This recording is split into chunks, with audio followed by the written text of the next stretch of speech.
Buenas tardes a todos.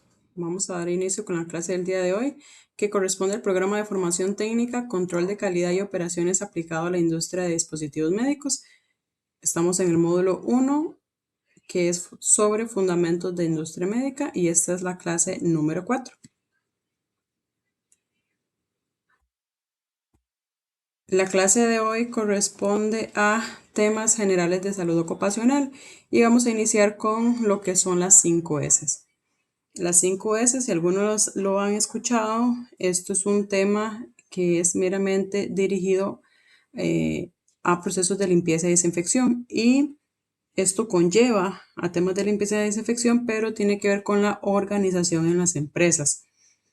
Es una filosofía como tal y son acciones que son expresadas con 5 palabras japonesas que comienzan con S y por tanto se llaman 5 S. Estas palabras tienen un significado que son para crear un entorno más eficiente, seguro y estandarizado. Si lo ven en el cuadro que se comparte en la pantalla, las palabras en japonés son seiri, seiton, seiso, seiketsu y shitsuke. En otros, esta es el estándar, pero en otros modelos o en otras empresas podemos ver 6 S, podemos ver hasta 7 S. Em, Hay diferentes formas o agregados, podríamos decirle, pero su base inicial son 5 y por eso lo vemos así para ver desde la base. Estas palabras tienen un significado en español. El seiri significa clasificación, seiton organización, seiso limpieza, seiketsu y chitsuki. La primera es estandarizar y la última disciplina. Y aquí es importante que las primeras tres va dirigido a objetivos y lugares porque vamos a clasificar un lugar o vamos a clasificar un tipo de eh, digamos que de equipos o de features o de materiales que son similares, los vamos a clasificar en un mismo grupo. El otro grupo que es similar, por ejemplo, si seguimos con el mismo ejemplo de los materiales, los vamos a seguir, digamos, los materiales que son tipo plásticos o materiales que son tipo aceros, los vamos a clasificar en diferentes grupos y por eso es que esto es más que todo objetivos y lugares. Igual con la organización y la limpieza, está enfocado en objetivos o lugares específicos. Y en cuanto a las dos últimas, que son la 4 y la 5, estandarizar y disciplina, esto se dice que va dirigido a las personas porque es un tema más de cómo mantener esas tres primeras clasificaciones o esas tres primeras palabras, digamos, que son parte de la filosofía de las 5 S, como las personas lo interiorizan para mantenerlo, por decirlo así, para siempre, que siempre haya un orden, que siempre haya una clasificación y siempre haya limpieza.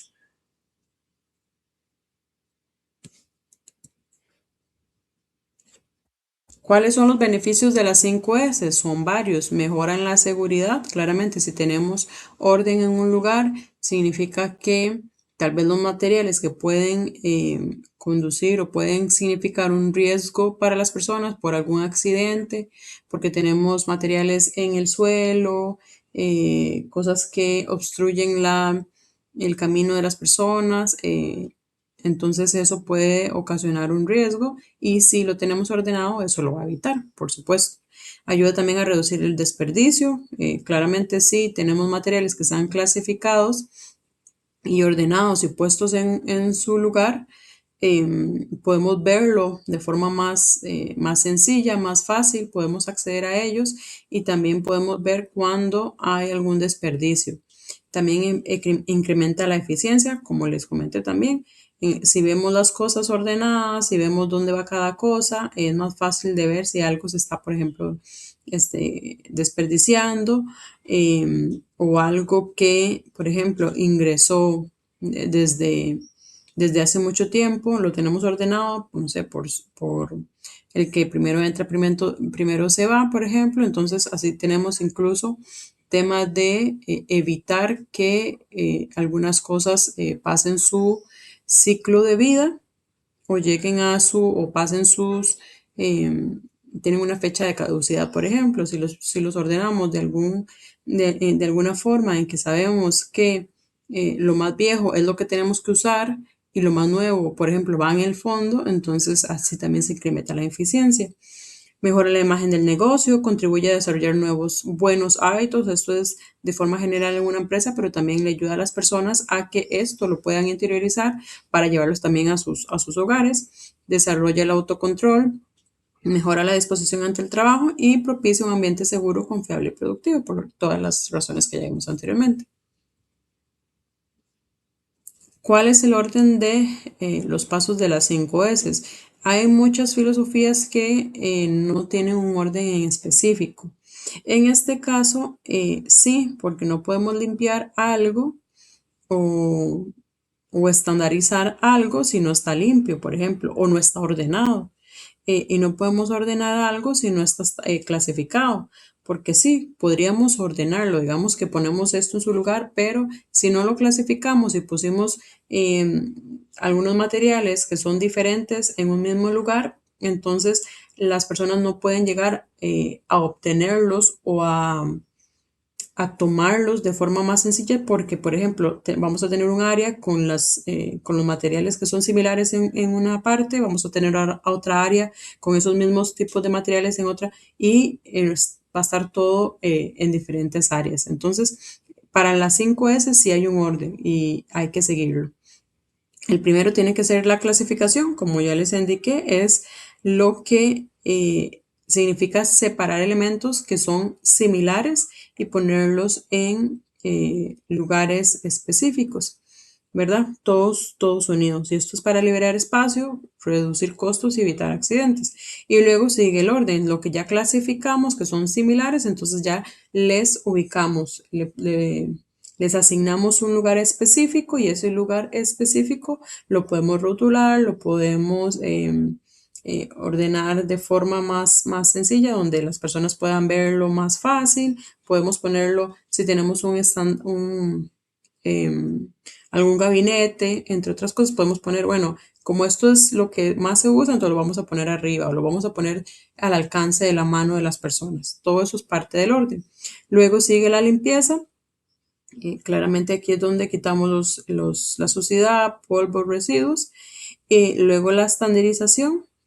Esto es para establecer normas y procedimientos para mantener el orden, lo que ya clasificamos también en la limpieza para el futuro. Y luego el tema de la disciplina, que es que vamos a fomentar el compromiso y la responsabilidad de todos los trabajadores. Esto es ¿por qué? Porque cada persona tiene que hacerse responsable de su área, ¿verdad? Si logramos esto, entonces vamos a ver que todas las áreas van a estar ordenadas. No podemos poner un lugar y asignarlo solo al personal de limpieza porque las personas trabajan en sus áreas específicas. Entonces, cada persona en su área tiene que ser responsable de eso que está moviendo, de ese proceso que está realizando. Y por supuesto, si es una forma, es una disciplina, es un estándar, si las personas ven a su alrededor y ven algo que no está correcto según toda esta filosofía, también tienen que eh, alzar la mano y si es posible también ordenarlo, limpiarlo, etcétera. ¿Cuál es el resultado de las 5 S? Aquí vemos algunos ejemplos, un antes y un después, donde había muchas cosas en muchos lados, las personas les costaba encontrar las cosas, entonces por eso el proceso tal vez era más lento, menos eficiente y podrían haber cosas también en diferentes zonas, como por ejemplo aquí en la mesa donde vemos cables, entre otras cosas, y esto puede provocar también pérdida de materiales, las personas también que se lastimen con algún cable o algún otro material que está ahí, que no está en su debido lugar. Y luego en la parte de las segundas fotos que tenemos antes y después, también estos son materiales que pueden ser nocivos para las personas porque son químicos, algunos son corrosivos, entonces si no tenemos un orden ahí podemos tener serios accidentes también. Ahora bien, vamos con el tema de la salud ocupacional, que esto tiene que ver también mucho con lo que ya revisamos de la limpieza y el orden y todo lo que tiene que ver con las 5 S, porque la salud ocupacional, que también se le llama seguridad y salud en el trabajo, es la disciplina que se enfoca en la promoción y protección de la salud de los trabajadores. Entonces, todo lo que tiene que ver con que la persona esté bien, que no tenga dolores en, digamos, si el proceso es muy repetitivo, que donde se siente sea adecuado para su tipo de cuerpo, por ejemplo, su tamaño, que si haces tareas muy repetitivas, entonces que tenemos que hacer ejercicios para evitar enfermedades. Em, Todo esto es para la prevención de enfermedades y accidentes que son relacionados con las condiciones laborales. Y lo importante o el objetivo de la salud ocupacional es crear un ambiente de trabajo equilibrado y seguro. Esto es controlando algunos riesgos, porque sabemos que dependiendo del tipo de trabajo siempre vamos a tener riesgos, pero lo importante de la salud ocupacional es poder identificarlos y poder tener acciones para buscar evitarlos. ¿Cuál es el papel de la salud ocupacional en la industria médica? Proteger a los trabajadores de los riesgos inherentes al entorno de atención médica, como la exposición a agentes infecciosos, productos químicos, radiación, además de riesgos ergonómicos, psicosociales y de seguridad física. Cuando hablamos de riesgos ergonómicos es lo que yo les comentaba, que es la parte de que dependiendo de nuestro tipo de trabajo, si son tareas repetitivas, entonces que todo nuestro entorno esté adaptado a esas condiciones. El tema de psicosociales es un tema también de eh, salud, salud física, pero también mental. Y bueno, la seguridad física es todo esto para evitar accidentes y que no tengamos ninguna enfermedad ocasionada por ese ambiente laboral o por ese tipo de labor que realizamos en el trabajo. Y la primera parte, que es la parte de riesgos inherentes o la exposición a agentes infecciosos, por ejemplo, eso también es un poquito enfocado al sector o a las personas que trabajan en el área médica como tal, es decir, en hospitales, en clínicas, etcétera. A nivel de manufactura, por ejemplo, claramente también podríamos tener eh, riesgos de agentes infecciosos, pero la probabilidad es mucho menor que las personas que trabajan en industria ya en la parte directa de atención al paciente. ¿Y cuál es el objetivo de la salud ocupacional? Lo vimos anteriormente, en el caso de la industria médica no es distinto, va a ser prevenir enfermedades, lesiones laborales, y esto mediante la identificación de peligros, implementación de medidas de control, diseños de programas de bienestar que van a garantizar la seguridad, el bienestar del personal y la calidad de la atención. Esto de forma general, tanto a las personas que trabajan en hospitales, clínicas o en atención directa con pacientes, tanto también para la parte de los que manufacturamos o trabajamos en industria médica como tal, en manufactura de dispositivos médicos. ¿Cuáles son 5 actividades que realizan los servicios de salud ocupacional? Eh, en las industrias médicas tenemos áreas específicas que se encargan de la parte de salud ocupacional.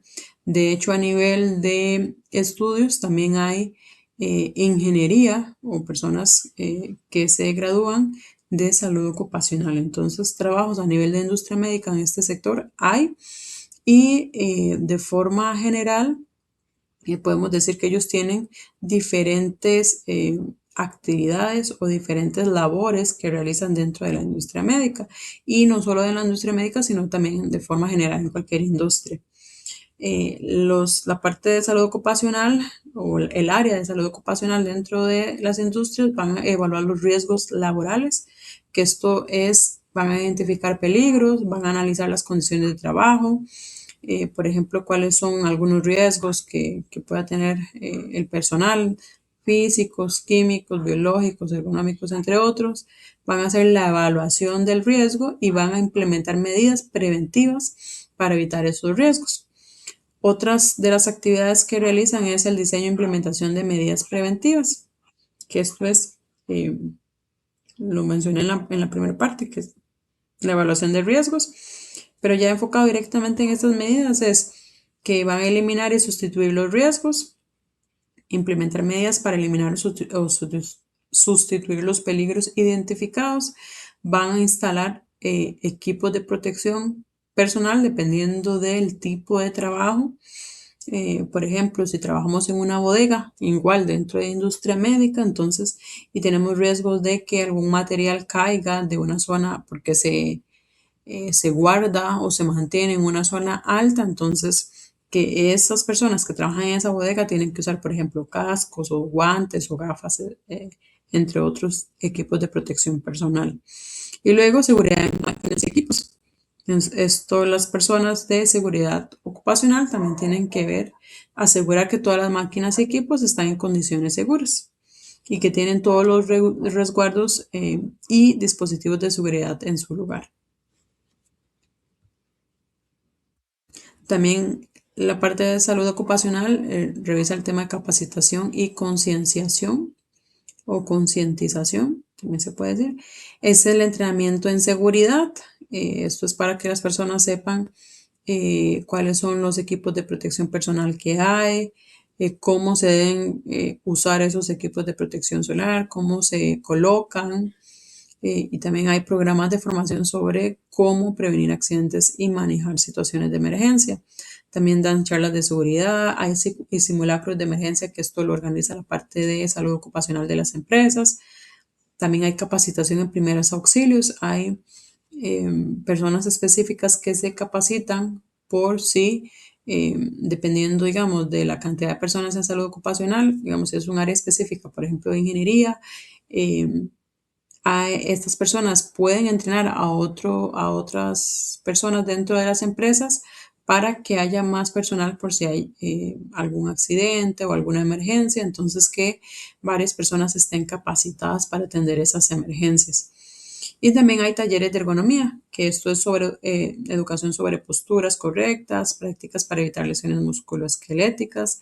También, por ejemplo, en la empresa donde trabajo hay horas del día o momentos del día donde siempre hay una etapa donde el personal en general hace estiramientos de muñecas, de tobillos, de espalda, etcétera, porque donde trabajo em, la operación es muy manual, las personas están todo el día sentadas viendo a través de microscopios, por ejemplo, entonces hay que, en este caso, incluso se pueden hacer ejercicios a nivel de ojos, cerrar los ojos, abrirlos para evitar el cansancio visual.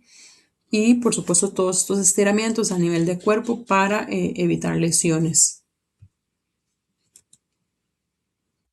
También hay exámenes médicos ocupacionales, exámenes de ingreso, exámenes periódicos para evitar alguna enfermedad o algún padecimiento, y exámenes también de egreso.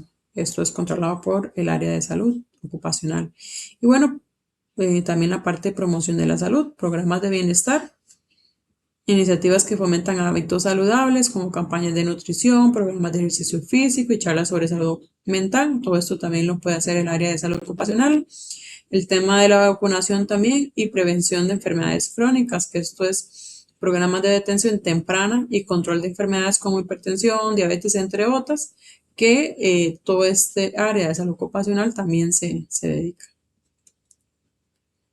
El tema de la gestión de estrés y salud mental también, apoyo psicológico, ellos son los encargados, talleres de manejo del estrés también, y el tema de fomentar el equilibrio entre trabajo y la vida o las personas en su área personal y esto es con políticas para evitar el agotamiento, también propician horarios flexibles, promoción de descansos adecuados, entre otros. Todo esto es por parte del área. El monitoreo y control ambiental también es por parte del área de salud ocupacional, y luego la gestión de emergencias, como ya lo indiqué. Los temas de simulacros de evacuación también se deben hacer periódicamente para confirmar que se está preparado la empresa como tal por si hay una eventual emergencia real. Y luego planes de respuesta a esas emergencias. Entonces, el tema de cuando vemos, por ejemplo, que hay lugares de salida o hay lugares donde se puede mantener las personas si hay un accidente, toda esa evaluación de cuál es el lugar adecuado, porque, por ejemplo, no hay árboles alrededor que puedan caer sobre las personas o no hay paredes que puedan caer, esas áreas son evaluadas por el área de salud. También las salidas de emergencia son evaluadas por la parte de salud para confirmar que sí sea una salida adecuada, que tenga la capacidad para el personal, digamos, que está más cercano a esa salida de emergencia. Y todo esto es evaluado por el área de salud ocupacional. Las auditorías e inspecciones también se hacen auditorías internas para confirmar que se sigan las políticas efectivas para salud ocupacional, para mantener la salud de las personas trabajadoras dentro de la industria médica, inspecciones de seguridad y evaluación de cumplimientos. Y luego también, como parte general de lo que es obligatorio en una industria médica a nivel de salud ocupacional, todos estos temas de si tenemos documentación donde revisamos cuáles son los riesgos de los trabajadores, si tenemos documentación donde se indica cuáles son las salidas de emergencia, cuáles son el programa de emergencias. Todo esto tiene que estar, por supuesto, documentado y de forma general, como lo tiene que estar todo dentro de la industria médica. Los registros de incidentes tienen que estar documentados también. Las políticas y procedimientos para evitar esos incidentes también tienen que estar escritos y los reportes también de desempeño. O sea, tenemos que tener diferentes indicadores para confirmar que lo estamos mitigando o, si es posible, eliminando los riesgos. Ahora bien, tenemos algunos elementos que son parte de la salud ocupacional que se deben revisar y se deben también entender.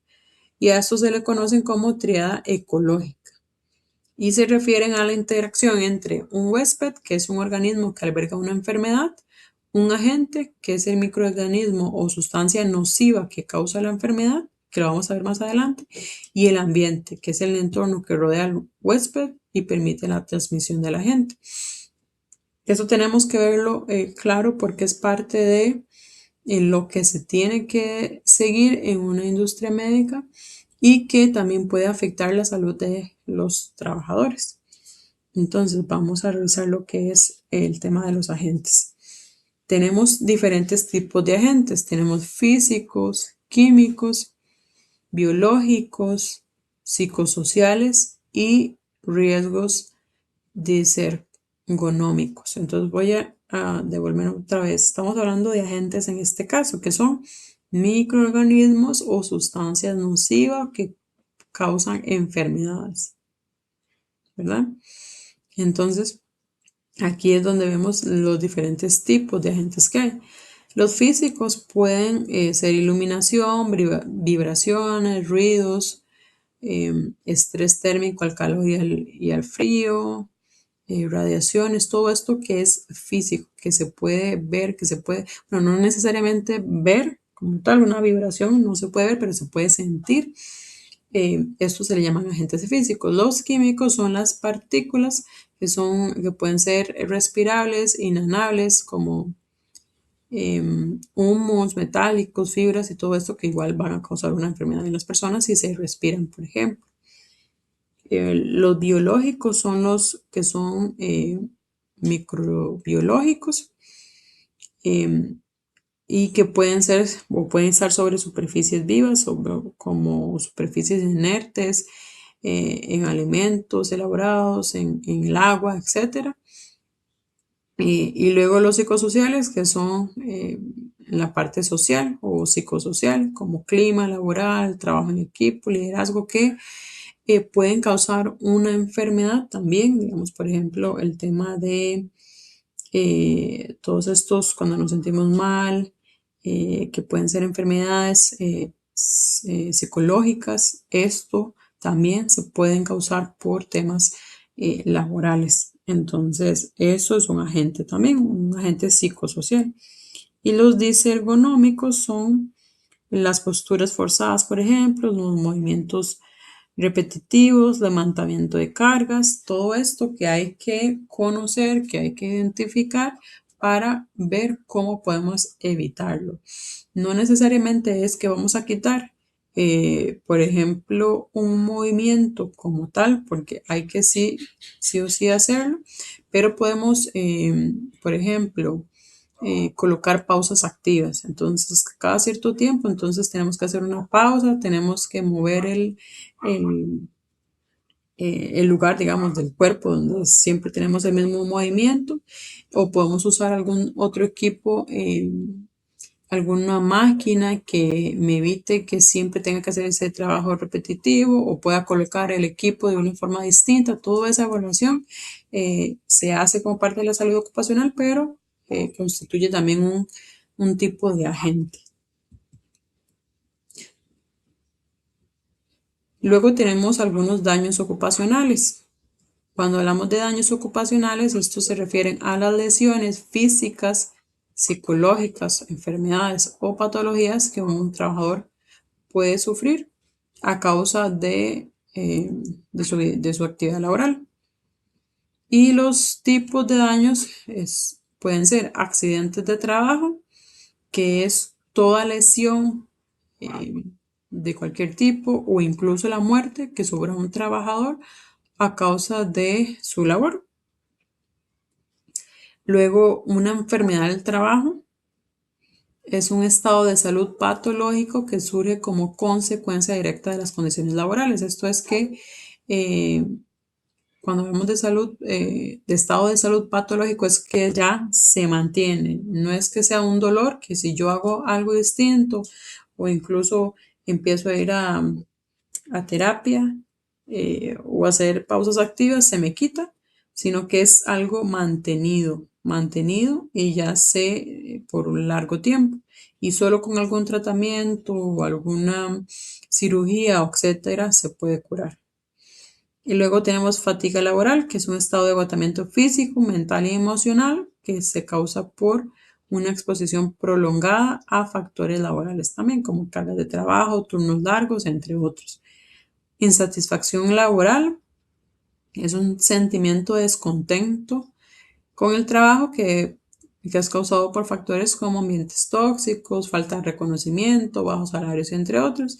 Y el envejecimiento prematuro, que también es un daño ocupacional que puede causarse por una actividad laboral, se refiere a la aparición acelerada de discapacidades físicas relacionadas con la edad, en particular aquellas asociadas con trastornos musculoesqueléticos y cardiovasculares también. Entonces, vemos más envejecida la persona, vemos que no aparenta la edad, y cuando revisamos a la persona o revisamos su entorno, eso que vemos es directamente relacionado con su labor en el trabajo.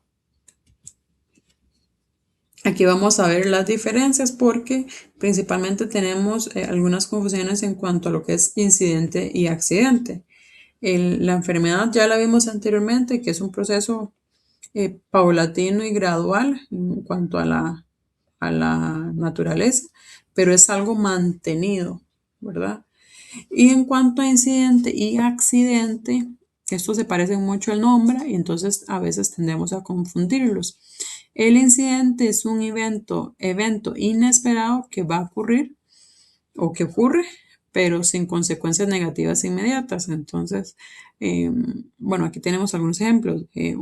Un objeto cae desde una altura, pero no golpea a nadie. Entonces, es algo que pasó y que si no se cambia o no se revisa cuál fue la causa de esto, puede que más adelante derive en un accidente. ¿Y qué es un accidente? Entonces, es cuando ya ese objeto que cayó le cayó a alguien encima y entonces le provocó una fractura o le quebró, no sé, algo. Entonces, cuando es directamente algo que sucede de forma repentina, pero que causa un daño en una persona, eso es un accidente. El incidente es algo pasó de forma repentina, pero no dañó a nadie, a ninguna persona. Esas son las diferencias. Y la enfermedad ya lo vimos. El ejemplo puede ser una pérdida de audición debido a la exposición constante de ruidos en un área de trabajo. ¿Alguna duda con esto? Consulta. Perfecto, entonces continuamos. Aquí vemos la imagen para que les quede todavía más claro y lo puedan ver de forma visual. Aquí vamos a tener una condición insegura, es que si vemos aquí hay un circulito y este lo hace más grande, eso es que esta parte, la que sostiene la caja, que puede ser una caja bastante pesada, está deteriorada y en cualquier momento se puede reventar. ¿Por qué? Porque no hay un mantenimiento, porque no hay una revisión de ese riesgo, digamos. Puede ser una carga bastante pesada sobre un equipo que ese equipo no tiene ningún mantenimiento. Entonces eso es una condición insegura. En cualquier momento eso se puede reventar. El acto inseguro es una persona que está pasando por debajo de eso, de ese peligro. El incidente es que la caja que estaba bastante pesada o digamos la herramienta o esto que lo mantenía se reventó, ya no aguantó más, que estaba ya a punto de, de llegar a su límite de vida. Se reventó, cayó, pero no le cayó a las personas. Y el accidente es ya cuando le cayó y provocó, bueno, que las personas ahí se ve bastante dramático, pero puede ser algún golpe o cualquier condición que genere un malestar a una persona. Eso es el accidente. Ahora bien, tenemos como parte de todo este tema la revisión de la teoría de la causalidad. Esto es que un evento, que es el efecto, ocurre como consecuencia de otro evento, que es la causa. Y entonces la relación causal implica que la causa debe preceder al efecto y a menudo se presenta en una cadena donde un evento se convierte en la causa de otro y así sucesivamente. Entonces, para verlo más claro, porque yo sé que aquí puede ser un poquito confuso, es cuando una persona tropieza con un obstáculo y su caída, la causa, provoca una lesión en su rodilla, que ese va a ser el efecto. Entonces, otros tipos de causas pueden ser condiciones físicas inseguras, acciones personales inseguras. Entonces, como ya vimos el ejemplo anterior, que una persona tal vez no revisa su entorno y entonces no ve que hay un equipo con una carga pesada arriba y estamos pasando por la parte de abajo. Aunque ese riesgo o ese peligro más bien se haya detectado anteriormente y se haya dado mantenimiento al equipo, sigue siendo un riesgo para la persona porque puede pasar cualquier cosa, por ejemplo, viento o algún movimiento repentino de la persona que maneja el equipo para mover, digamos, la carga que estaba en la parte superior, hablando del ejemplo anterior. Entonces, sea como sea, sí, va a seguir siendo un peligro. Entonces, ¿qué es lo que se hace cuando se reconocen o se identifican esos tipos de riesgos? Entonces se colocan o se dan medidas. Entonces, en un caso como ese, se pone como esta parte no se debe caminar debajo, nunca. Sea que se le dio mantenimiento al equipo, sea que se revisó y si está bien, digamos que lo que mantiene la caja, todo eso, para evitar cualquier probabilidad, las personas no deben pasar por debajo si se está, digamos, trabajando en esa área. Entonces, todos esos tipos de condiciones también son causas Y si las personas no siguen y no identifican esos peligros y no siguen las reglas, por decirlo así, que ya están establecidas por la parte de salud, entonces eso puede ser un tipo de causa que genere un efecto que puede ser una enfermedad, que puede ser una lesión o algún efecto adverso en la salud del trabajador. Aquí también vamos a ver la diferencia en lo que es un peligro y un riesgo. Un peligro es cualquier cosa, situación, acto o elemento que tiene la capacidad intrínseca de causar daño, lesión o algún evento adverso. Algunos ejemplos son un cuchillo sin protección, un piso resbaladizo. Y el riesgo va a ser la combinación de la probabilidad de que el peligro, esto que vimos anteriormente, digamos el cuchillo sin protección o un piso resbaladizo, se convierta en un daño concreto y la severidad de las consecuencias que ese daño podría tener. Entonces, en los ejemplos, podemos decir que la alta probabilidad de que un niño se corte con un cuchillo por dejarlo a su alcance. Entonces, el riesgo es que el niño se corte. El peligro es solamente el objeto, es solamente el cuchillo sin protección. Y luego, ¿cuál es el riesgo relacionado con el piso resbaladizo? Es el riesgo de una fractura al resbalar en un piso mojado, cuya probabilidad va a depender del tráfico y la velocidad del evento. Entonces, todas estas eh, podemos tenerlas como ejemplo de lo que es un peligro y lo que es un riesgo. También tenemos tipos de riesgos laborales provocados por agentes. Ya vimos, ¿verdad?, cuáles eran los agentes. Tenemos físicos, psicológicos, tenemos químicos y tenemos por parte de esos agentes tipos de riesgos. Por ejemplo, el riesgo de naturaleza física, que es cuando encontramos diversos de esta naturaleza. Por ejemplo, el ruido, vibraciones, temperatura. Tenemos riesgos de índole biológico, ya lo vimos, los agentes también biológicos. La exposición a virus, hongos o bacterias. El riesgo de naturaleza psicosocial. Signos como el estrés, la fatiga laboral o la monotonía están se forman por estos agentes que son de naturaleza psicosocial. Los químicos, esos son los que se desencadenan debido a procesos químicos o por el medio ambiente. Los ergonómicos, relacionados con las malas posturas, el levantamiento de pesos.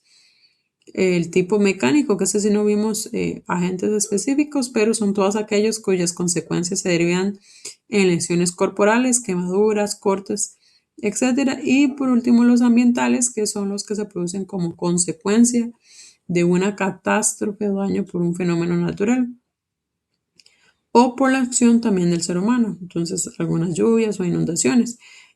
¿Por qué? Porque al ser un tema ambiental, este es un ejemplo, las inundaciones pueden ser claramente por un tema de que tenemos muchas lluvias, pero la inundación como tal puede ser por una mala estructura, por un mal diseño de calles, por contaminación de las personas que botan sus desechos a las alcantarillas, todo esto. Por eso le llamamos que pueden ser ocasionados por un fenómeno natural o por acción también del ser humano o en combinación también. ¿Alguna duda hasta acá? Con los tipos de riesgos, agentes, salud ocupacional. Y si no, ya entramos un poquito más con el tema de señalización visual en industria médica. Esto igual es relacionado con temas de salud ocupacional, que es el tema inicial de la clase de hoy. Y es crucial comunicar riesgos y medidas de seguridad. ¿Y todo esto para qué? Para evitar esos riesgos, para evitar que tengamos alguna enfermedad, algún accidente, y esto significa que alguna persona va a tener algún efecto adverso en su salud o física, emocional o social. Y entonces, para esto, para evitar estas cosas, parte de lo que se utiliza también es Los símbolos universales, colores, formas geométricas para alertar, prohibir u obligar al personal y visitantes a mantener la seguridad en un entorno crítico. Entonces, tenemos, por ejemplo, los símbolos de prohibición, tenemos también los símbolos que ayudan a las personas a identificar dónde existen los extintores por si hay algún riesgo de fuego o si hay un fuego ya directamente. También hay múltiples como unión de varias señales. Hay advertencias por si tenemos algún área donde hay un potencial peligro. Tenemos también algunas señalizaciones que son de obligación. Por ejemplo, la redonda, que es la que obliga el uso, algún tipo de protección personal específico en este caso.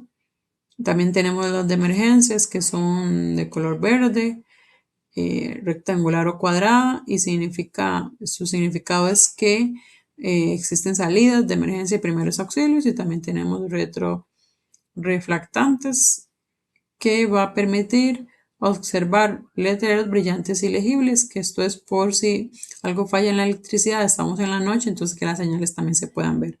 Todo este tipo de señales lo que tienen es el objetivo de prevenir accidentes, también guiar a las personas, se asegura que se cumplan las normas de higiene y de manejo de sustancias peligrosas, si tenemos sustancias en este caso, y por ejemplo, y también evitar riesgos biológicos o de algún problema en la electricidad.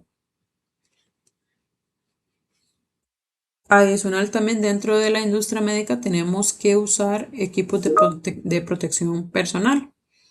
Esto es para crear una barrera contra microbios, sustancias químicas, accidentes.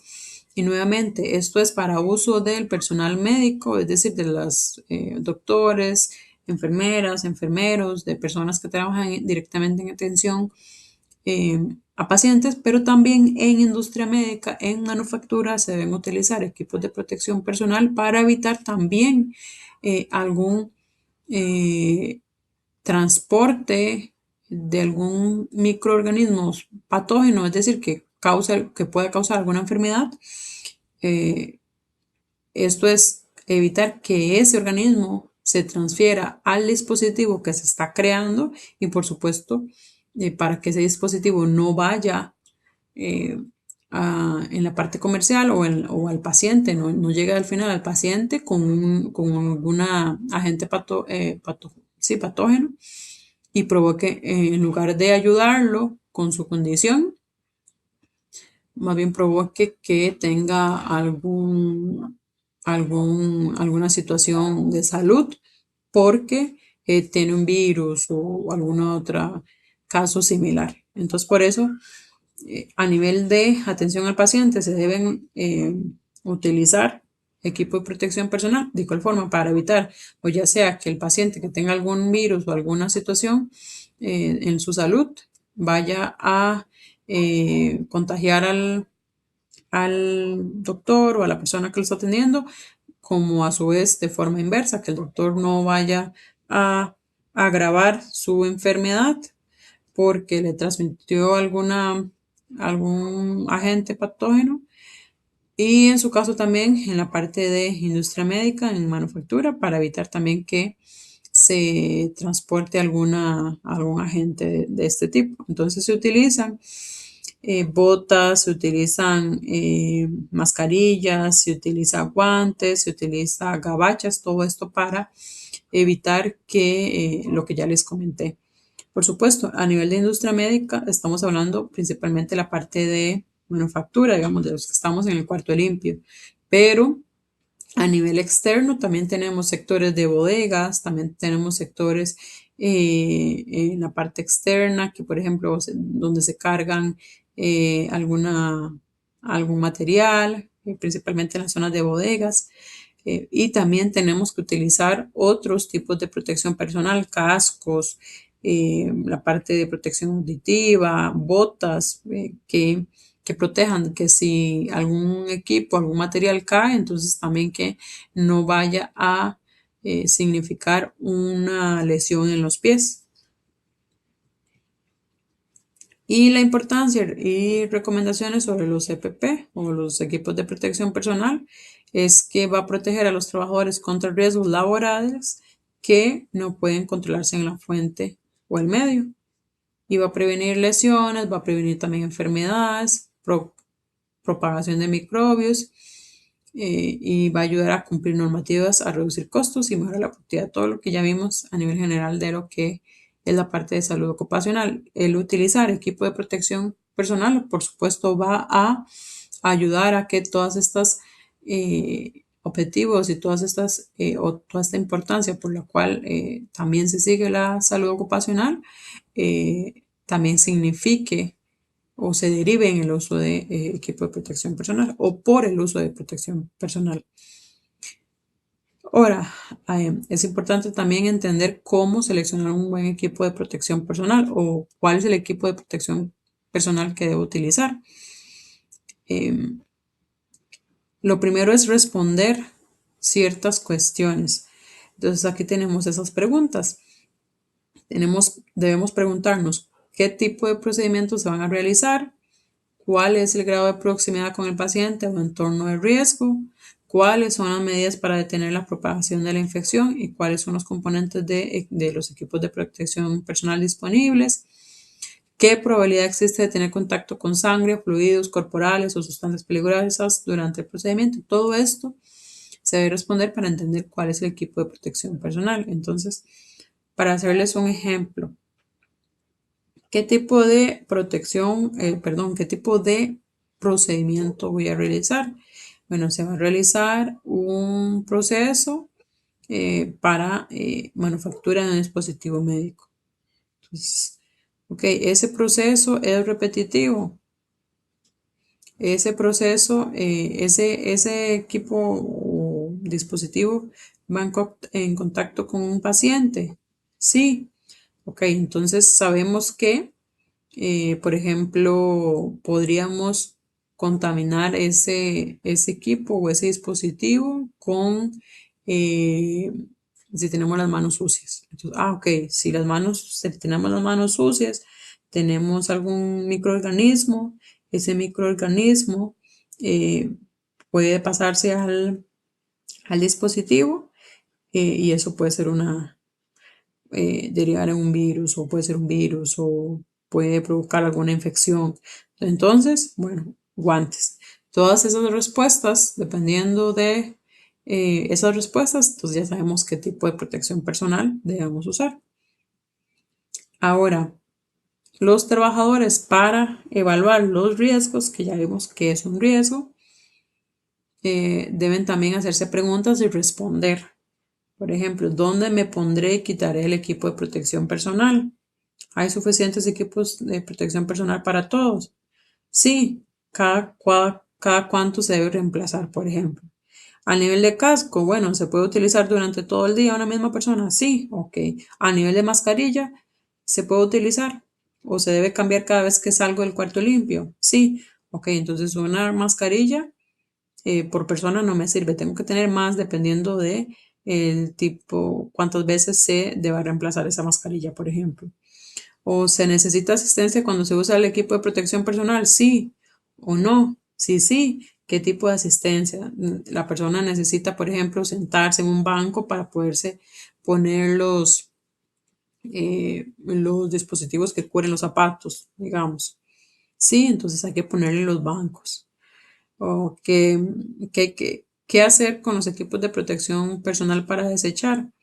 Eh, qué tipo de material es ese equipo de protección personal? Puede tener algún agente patógeno, puede tener algún microorganismo, por ejemplo, sangre o, por ejemplo, se utilizó con un químico, entonces ahí tiene que haber alguna bandeja o algún basurero específico para ese tipo de desecho. También se debe de responder y se debe buscar cuál sería esa solución. ¿Cuál es el lugar más cercano para realizar la higiene de las manos inmediatamente antes y después de usar los equipos de protección personal? ¿Existe un lugar cercano? No, entonces hay que colocarlo. O podemos con solamente la desinfección por medio de alcohol realizar esa desinfección. Sí, entonces colocamos esos envases o tipos de materiales donde vamos a agregar. Más que todo podríamos decir bases o envases donde tenemos ese alcohol. Y ahora bien, hay un orden de colocación de equipos de protección personal. Aquí quiero hacer énfasis en que siempre debemos de seguir nuestro procedimiento dentro de la industria médica. Si ya trabajamos en industria médica, vamos a ir a revisar el procedimiento de colocación de equipo de protección personal. Hay algunos procedimientos que son específicos para entrar a cuartos limpios, entonces tenemos que entrenarnos, leerlos y estar claros con ese orden. Entonces, realizando ya esta aclaración, el orden que les voy a dar acá no siempre es el mismo. Lo importante es saber que eh, en general, los pasos que se realizan se hacen en todas las partes. Por ejemplo, lavarse las manos. Las manos pueden ser con agua y con jabón o pueden ser también solamente con alcohol, dependiendo de cuál es ese riesgo y cuál es el control de riesgo que ya se realizó. Se cubren los zapatos, hay protección facial, pueden ser mascarillas quirúrgicas o respirador de partículas, dependiendo de, como ya lo vimos, el proceso que se realice en la empresa. Protección de ojos también, dependiendo de igual el proceso que se va a realizar. En algunas industrias médicas se usan y en otras no. Cofia o gorra, guantes y la bata. Entonces el lavado de manos ya lo vimos mucho cuando tuvimos la pandemia que se debe de hacer de forma correcta. Esa forma en que me lavo un segundo las manos, me echo agua y me hago por encima, esa no es correcta porque no estamos eliminando todos los microorganismos patógenos en ese caso. Se debe primero mojar las manos con agua y luego aplicar jabón. Bien mojadas las manos, después frotarlas por todos los lados, por arriba, por abajo, por las palmas. Los pulgares no se deben olvidar, las puntas de los dedos también. Luego enjuagar con agua, secar completamente con toallas de papel descartable, usar el mismo papel para cerrar la canilla o abrir la puerta. ¿Por qué? Porque a veces, creo que la mayoría lo hemos hecho, nos lavamos, puede ser hasta bien, incluso bastante bien por todo lado, nos agarramos la toalla, nos secamos y cerramos el tubo o abrimos la puerta y eso estaba sucio. Entonces nos volvemos a contaminar. Entonces hay que tener bastante cuidado con eso. Acá están los cubrezapatos. Estos son ejemplos de los cubrezapatos que se utilizan en empresas de industria médica. Y esto es para evitar que algunas partículas o polvos entren al cuarto limpio y se recomienda usar zapatos sin cordones. ¿Por qué? Porque muchas veces esos cordones se desamarran,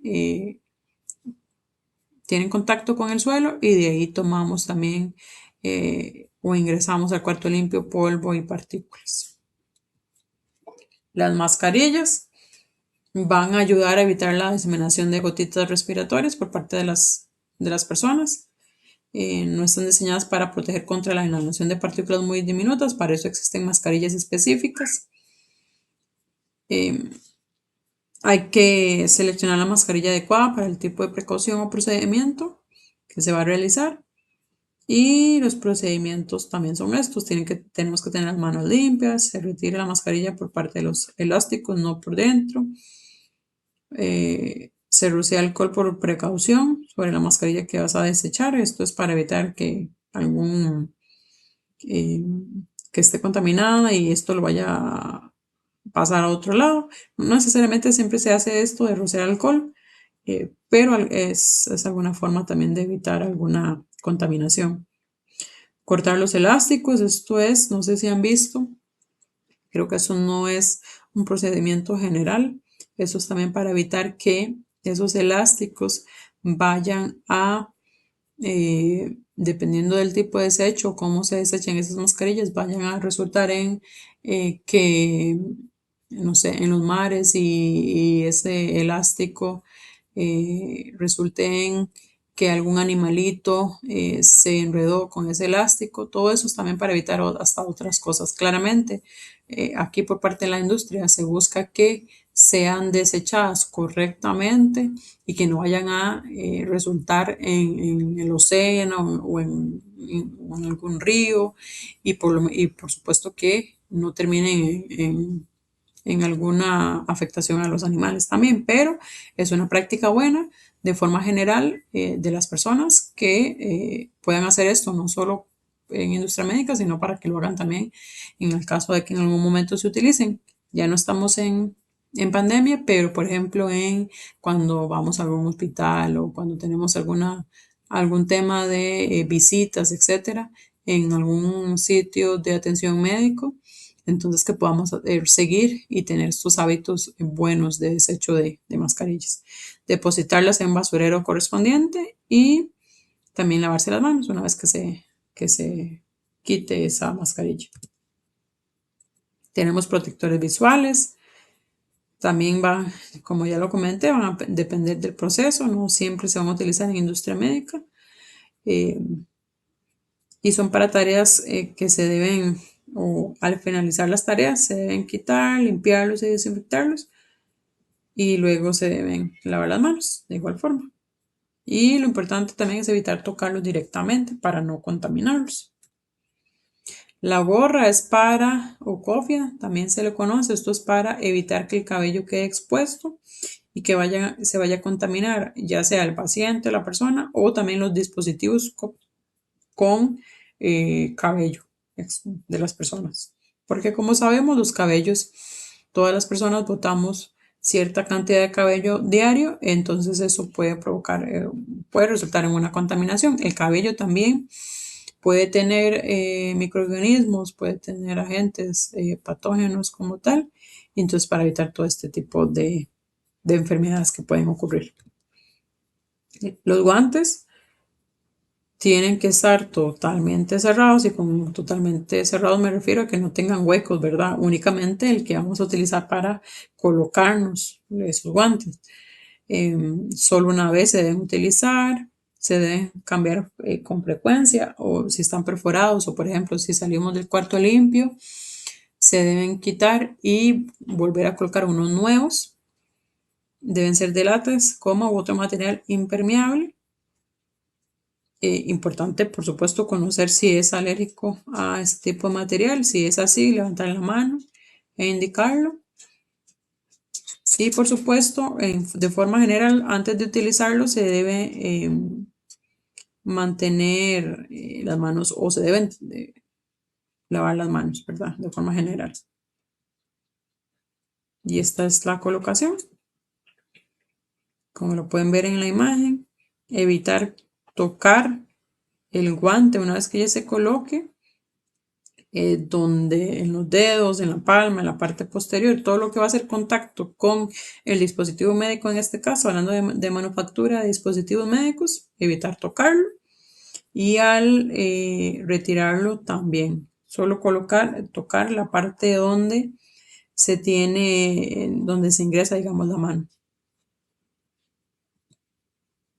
Y luego tenemos batas quirúrgicas, mantiles o dentales que también se utilizan en industria médica, en dispositivos, en fabricación de industria de dispositivos médicos. ¿Por qué? Porque dependen del tipo de dispositivo que se esté realizando.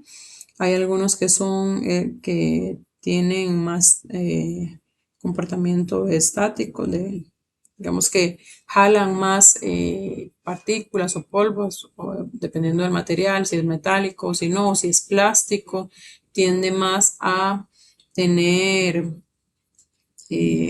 digamos, incrustaciones de otros materiales por el tipo de material. Entonces, De eso depende el tipo de dispositivo, el tipo de material que se utiliza, que el dispositivo utiliza. Ahí depende también el tipo de delantal o de gabacha que se utiliza.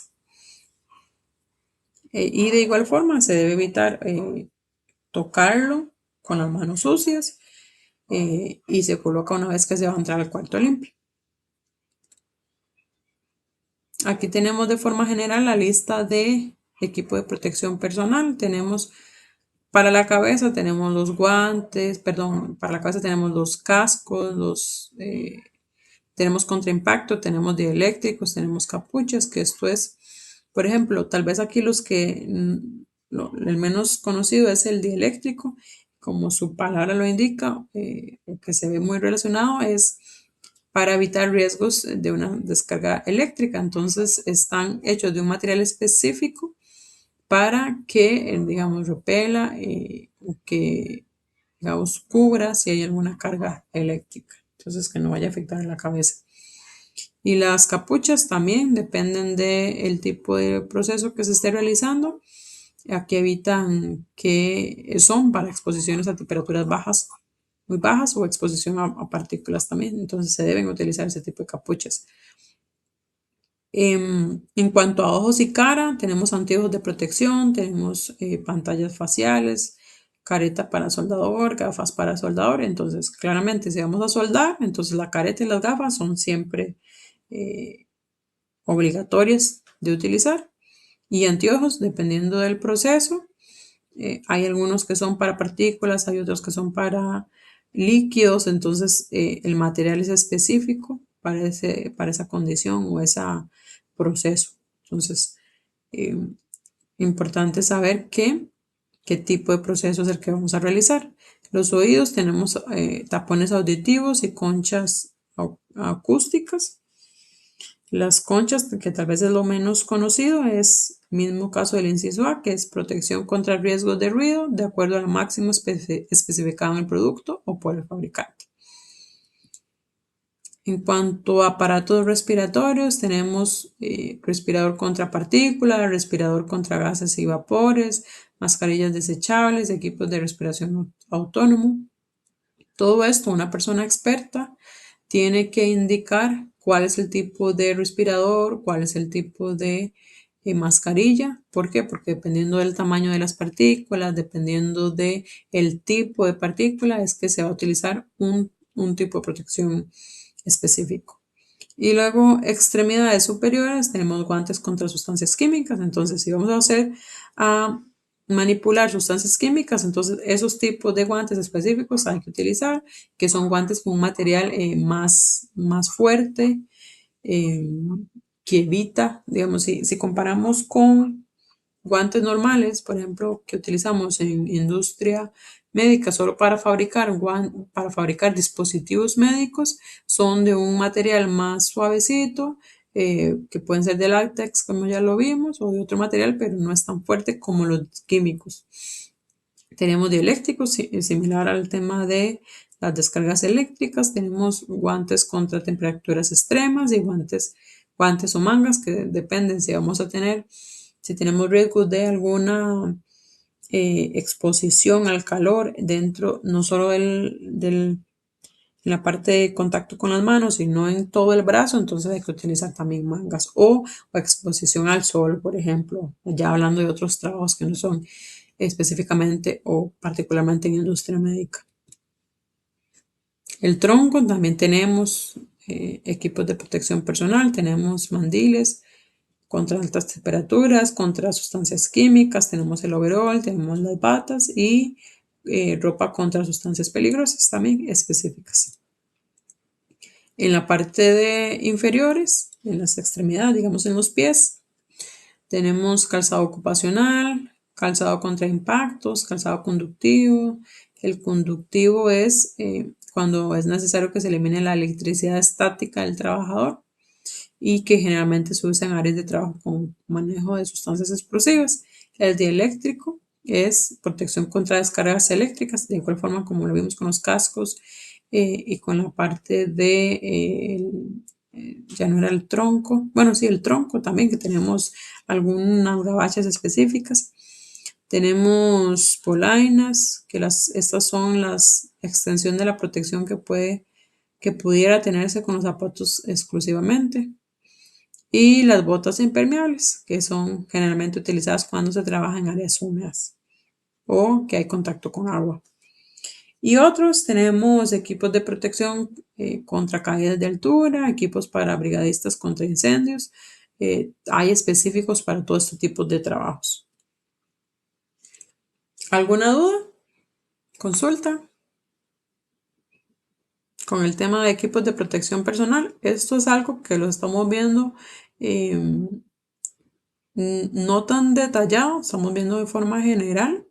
Si vemos cada uno de los tipos de equipos de protección personal que existen, porque es algo que sí debemos conocer dentro de la industria médica y que debemos entrenarnos como tal. Entonces, partiendo de este punto, si alguno no tiene consultas o no tienen dudas, entonces vamos con la parte de salud ocupacional que tiene que ver con el fuego, porque es un tema un poquito que también tiene sus partes, sus áreas que debemos conocer. El,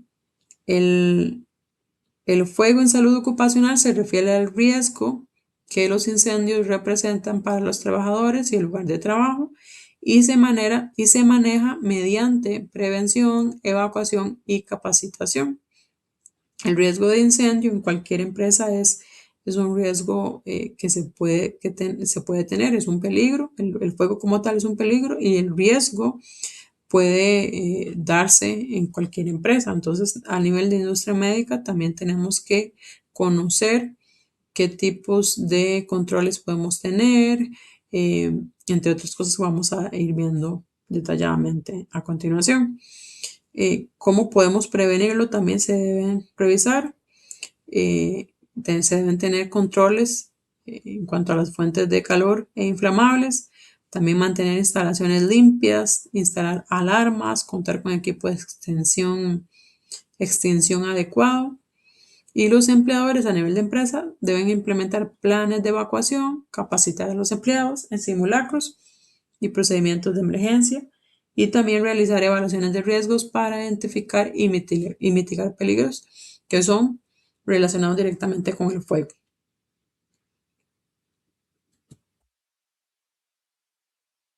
Como lo comenté, el riesgo en industria médica es un riesgo también que tenemos. Esto es en la parte de empresas que relacionan en dispositivos, tanto en hospitales, en laboratorios, en todo lo que es la industria médica como tal. Es un riesgo grave, no solo por el tema de daños a nivel de materiales y porque también en industria médica tenemos muchos tipos de materiales que pueden ser inflamables, que pueden ser químicos y que estos pueden hacer que se extienda más rápido el fuego.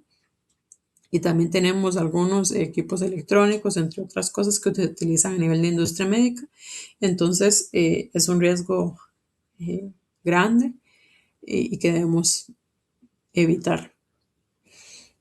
A nivel de riesgos o más bien consecuencias, como ya les dije, a nivel de materiales ya es un riesgo a nivel de costos, pero por supuesto la principal consecuencia es la pérdida de vidas y también interrupciones de tratamiento, daños materiales, pánico, entre otras cosas. Entonces, se deben implementar protocolos de seguridad estrictos, sistemas de detección y extinción de incendios, y todo esto siguiendo normativas como las de la National Fire Protection Association, que es la NFPA, que eso es a nivel general. Pero a nivel de Costa Rica también tenemos diferentes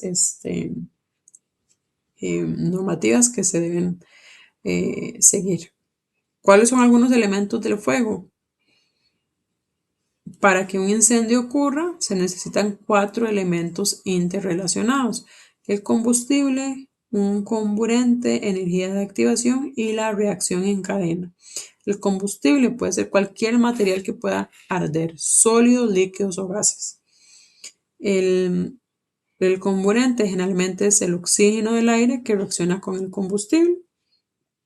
La energía de activación es la fuente de calor, que pueden ser chispas, fricción, reacciones químicas necesarias para iniciar la combustión.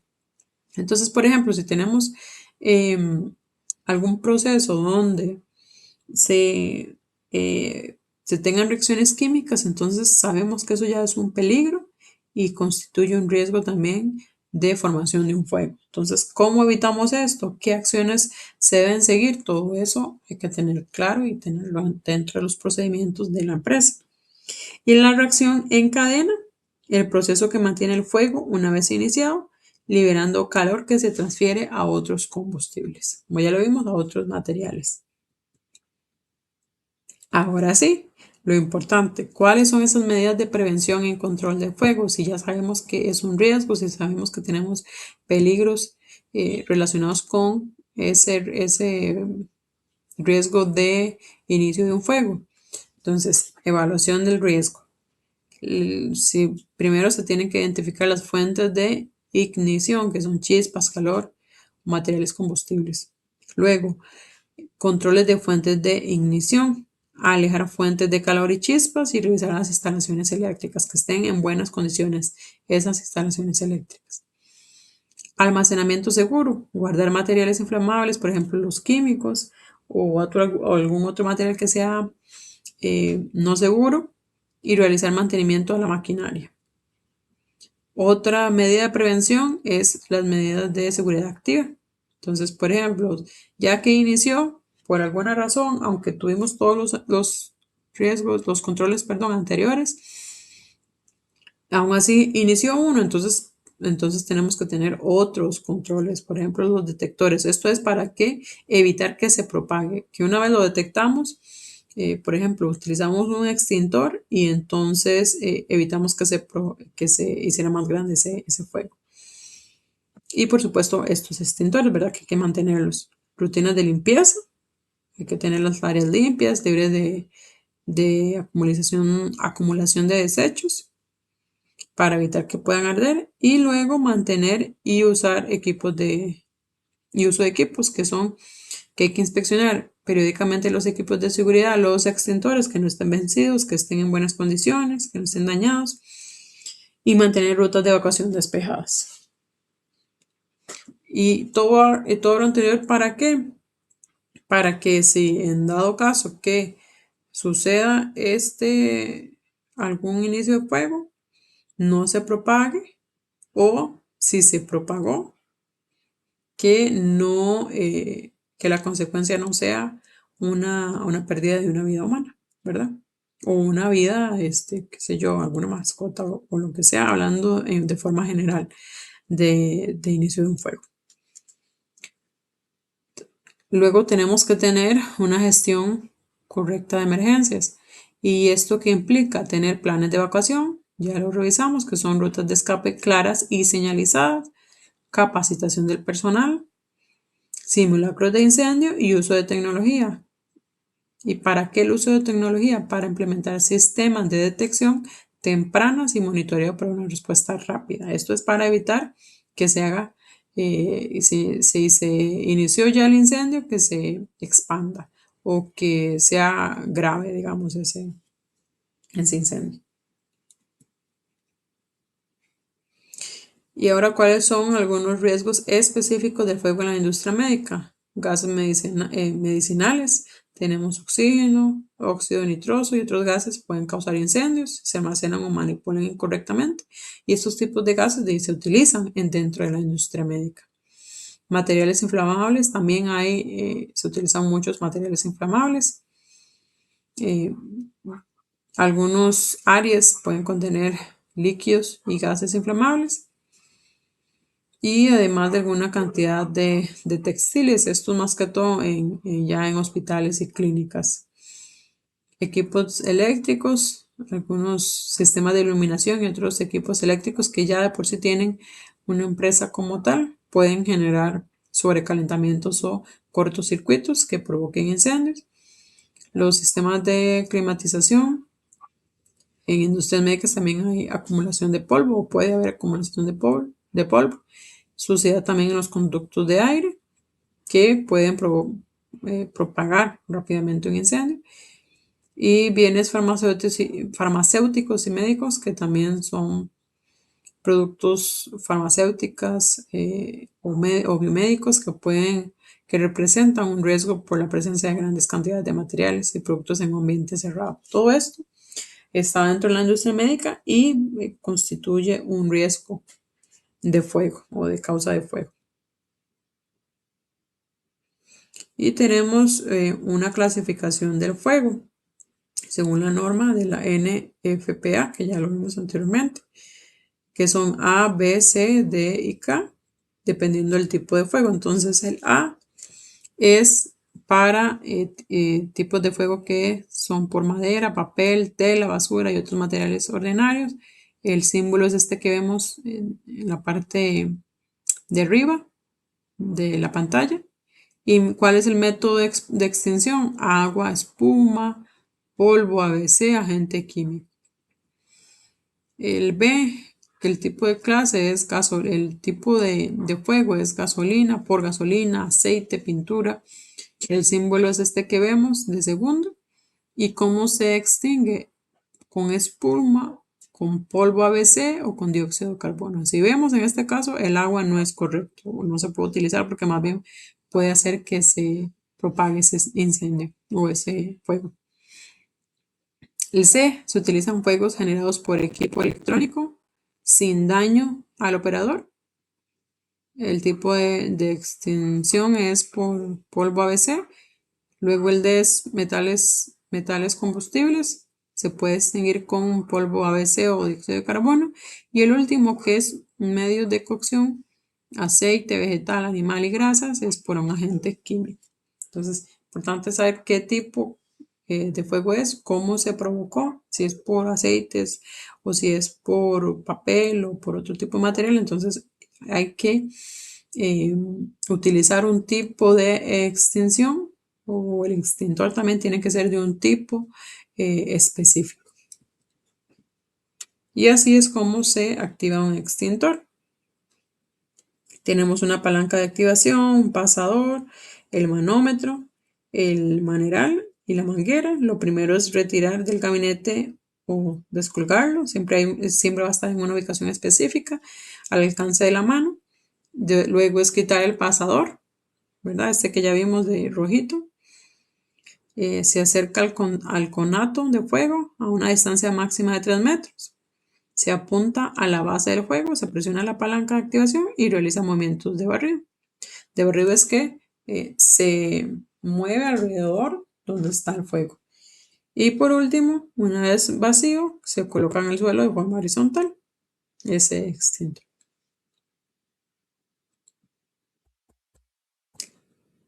¿Alguna consulta?